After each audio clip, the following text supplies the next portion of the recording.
Otep à tous, bien-aimés frères et sœurs. Jusqu'à quand les Occidentaux vont nous manipuler et nous allons tomber dans leur piège? Quand est-ce que nous allons commencer à nous ressaisir et à commencer à penser à nos problèmes nous-mêmes et à penser à prendre des dispositions pour empêcher à ce que ces Occidentaux-là puissent nous diviser, nous tuer, nous détruire? Prenons le cas encore du Soudan. On nous a fait croire que c'était une guerre entre deux généraux, Al-Burhan et Hemeti. Al-Burhan qui était le numéro 1, Hemeti le numéro 2, et que ils ne se sont pas entendus pour le partage du pouvoir, parce qu'il n'y a pas eu la démocratie. Alors, comme ils ne voulaient pas aller aux élections, ils se sont lancés dans cette guerre sans fin, cette guerre meurtrière, afin que le meilleur, le plus fort puisse gagner. Donc la loi de la jungle en Afrique. Et vous n'avez jamais entendu les Occidentaux se plaindre. Vous n'avez jamais entendu les Occidentaux parler de leurs responsabilités. Eh bien, je vais vous dire une chose. Au Soudan, ce n'est pas un problème entre les deux généraux, c'est un problème entre la Russie et les États-Unis.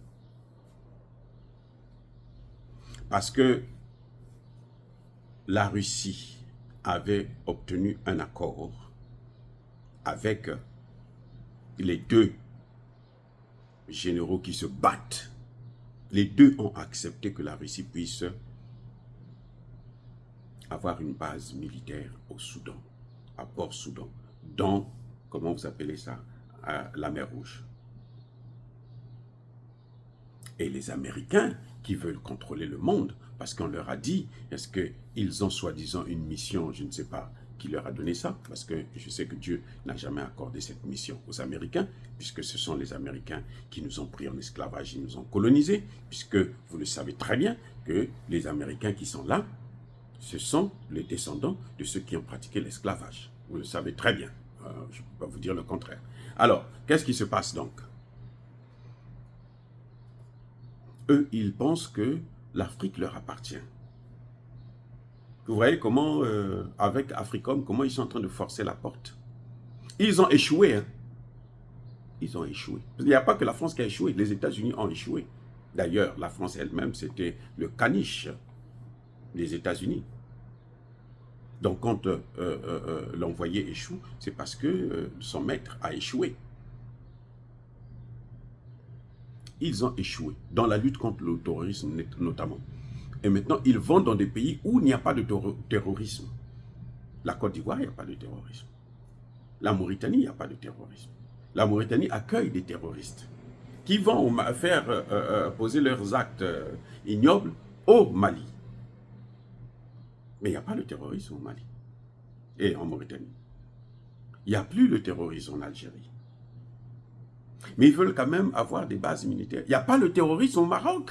Ils ont une base militaire là-bas. Il y a le terrorisme au Maroc. Alors que ce sont eux les terroristes. Tous ces pays arabes là, ce sont eux qui apportent des terroristes. Maintenant, ils sont en train de recruter parmi nous des Noirs dans les familles les plus démunies, les plus pauvres. On les manipule avec un peu d'argent, avec du sucre et avec du vin et la drogue. Voilà comment ça se passe. Bref, ce problème-là, c'est depuis que Lavrov, après ces accords, Lavrov est venu au Soudan pour finaliser les accords. C'est là que les choses se sont déclenchées. Les Américains ont dit non, on ne peut pas laisser ça à la Russie. Nous allons nous y opposer. Mais il y a un précédent. Pourquoi nous disons ça? Parce qu'il y a un précédent. La Syrie, c'était quoi? La guerre en Syrie, c'était quoi? C'était bien une base militaire russe. Une base navale russe. Eh oui, dès qu'ils ont mis ça, allez, ça y est, les Américains se sont affolés, ils ont décidé de faire la guerre. Finalement, les Russes sont venus les sauver, et puis il y a cette base navale. Au Soudan aussi, c'est la même chose. Même si Al-Burhan était en Russie pour aller finaliser les accords. Il parle maintenant de base logistique, mais c'est une base quand même russe. C'est une base russe. C'est un niveau un peu inférieur à celui de la base navale, mais c'est une base. Et elle est russe. Et elle est maintenant en construction. Ah oui. Ça montre que l'Amérique doit désormais changer de façon de faire. Écoutez bien. L'Amérique doit désormais changer de façon de faire. Parce que cette méthode-là, ça marchait au siècle passé, au siècle dernier. Ce siècle-là, on appelle ça l'ère du Verseau. L'ère du poisson, là, c'était l'ère de la guerre, la violence, la jungle. Maintenant, nous sommes à l'ère du Verseau. Et Dieu fera la palabre de tous ceux qui sont persécutés. Cette ère-ci. C'est pour ça que nous allons constater qu'avec cette ère-là,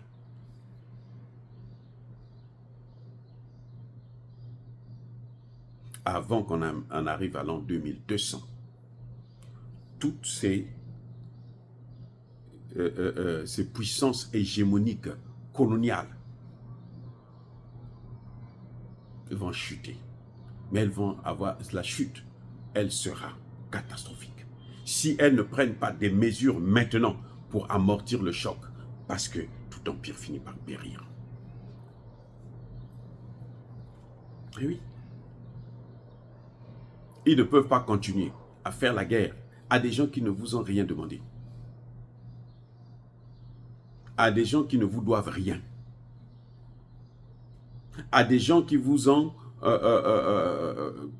aidé à vous libérer. Regardez la première, deuxième guerre mondiale. Les Noirs sont venus libérer la France. Ceux-là même qui ont fait à ce que vous puissiez être développé, parce que les matières premières que vous utilisez, qui ont permis à ce que vous puissiez vous développer, viennent de chez eux. Vous ne pouvez pas continuer à les martyriser. Et puis Dieu vous regarde. Non, ce n'est pas possible. Les gars, ce n'est pas possible. Voilà le problème. Ce n'est pas possible. Et nous prions Dieu pour que la guerre au Soudan puisse s'arrêter. Et elle s'arrêtera très bientôt. Ce sont les Américains qui ont manipulé les deux généraux. À commencer par le général Emeti. Et ils ont inventé toute une histoire. Emeti, il est avec la Russie, parce qu'il s'entend avec le général Haftar, ainsi de suite. Ils ont inventé. Mais la Libye qui a détruit la Libye. Heureusement que la Libye, il n'y a pas eu des armées africaines qui étaient là-dedans. Sinon, on allait tout mettre sur le dos des Africains. La Libye, ce sont eux. La Syrie, c'est qui? Ce sont eux. L'Afghanistan, c'est qui? Ce sont eux. L'Irak, c'est qui? Ce sont eux. C'est pas nous. Et maintenant, ils s'acharnent contre nous. Partout en Afrique, là. Ils veulent être partout, diviser tous les pays. Ils nous mettent en conflit entre nous. Le Rwanda ne pouvait pas être en conflit avec la RDC. C'est pas possible. Ils ont manipulé Kagame pour créer toute une crise qui, aujourd'hui, a causé 18 millions de morts en RDC. Et les mêmes, maintenant, sont en train de vouloir prendre Kagame pour le traduire à la Cour pénale internationale. Vous avez suivi l'affaire des Pegasus plutôt, et autres. Mais c'est quoi? Alors que ce sont eux qui l'ont armé. Et eux, ils se cachent. Oui, mais entre-temps, ils ont détruit la RDC. Ils ont pillé la RDC. C'est exactement ce qu'ils sont en train de faire au Soudan. Et ils l'ont toujours fait. Mais maintenant, ça va s'arrêter. Parce que le monde ne tolérera plus que les choses comme ça puissent continuer. dire cela, c'est inciter à la haine ou à la violence. Non. Yaba, colère, veille, Yamalem. Encore une fois de plus, bien-aimés frères et sœurs, je persiste et je signe.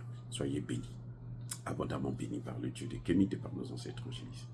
Mais que tous ceux qui persécutent le continent africain, le pillent et le déstabilisent, qu'ils soient noirs, blancs, chinois, arabes, juifs, indiens, qui qu'ils soient punis, maudits, foudroyés, neutralisés, écrasés, effacés par le Dieu des Kémites et par nos ancêtres angélisés. Vive l'Afrique éternelle, j'ai dit et j'assume.